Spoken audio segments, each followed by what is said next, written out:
ही अशा प्रकारची साडी पहा कस्टमरनी मला दिली होती. ह्याचे मला 2 ड्रेस शिवायचे होते. त्यांचं असं म्हणणं होतं की एक जीन्सवर घालायला असा टॉप करा, तर काहीतरी वेगळं पाहिजे. तर हा बघा मी कटिंग करून घेतला. तो पदराकडचा पार्ट होता तो अप्पर पार्टला लावण्यासाठी कटिंग करून घेतला आणि हे हातासाठी असे स्लीव्ह कटिंग करून घेतल्या. त्याचप्रमाणे अस्तरही कटिंग करून घेतलं. आता हा टॉप होता त्याला पानगळा पुढच्या बाजूने केला होता, म्हणजेच जरा व्ही-नेक टाईप ऑफ पानगळा केला होता. तर हा असा तुकडा पहा पदराचा मला एका साईडला लावायचा होता. राईट साईडून डाव्या साईडला नॉट बांधायला येईल अशा प्रकारे तिरका कटिंग करून घेतला. तोच मी आता ह्याच्यावर शिवून घेते. ह्याला आपण डबल अस्तर लावून फोल्ड करून घेतलं तरी चालतं. मी इथे डबल अस्तर लावलं नव्हतं. तोच एक पार्ट आपला तिरका असा आतल्या बाजूला फोल्ड करून शिवून घेत होते. पण हे शिवताना काय करायचं, व्यवस्थित असं तिरकं ठेवून घ्यायचं. ह्याचा गळा जेव्हा आपण कट करतो, म्हणजे जेव्हा तो व्ही-नेक मी कटिंग करून घेतला तेव्हाच ह्याचा गळा कटिंग करून घेतला होता आणि त्या गळ्यापासून खाली असं तिरकं कटिंग करून घेतलेलं. हे कटिंग करताना फक्त कमर उंचीपर्यंतच हा पार्ट आपल्याला घ्यायचा आहे.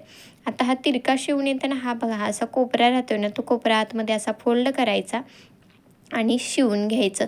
इथे शिवून घेताना मी नॉड ही अटॅच करून घेतली लागलीच, कारण मला तिथे नॉड अटॅच करायची होती आणि ही नॉड वरून अटॅच करण्यापेक्षा अगोदरच अटॅच केलेली परवडते.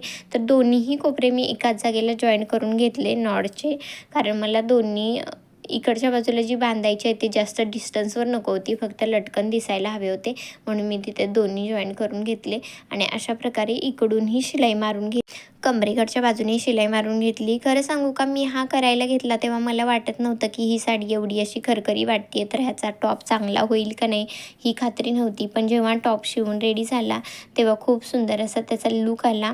हा कस्टमरचा टॉप पाहून मलाही असं वाटायला लागलं की माझ्यासाठी असा एखादा शिवून घ्यावा. ही अशी फ्रंट साईड रेडी झाली होती आणि बॅक साईडला राऊंड नेक केला होता.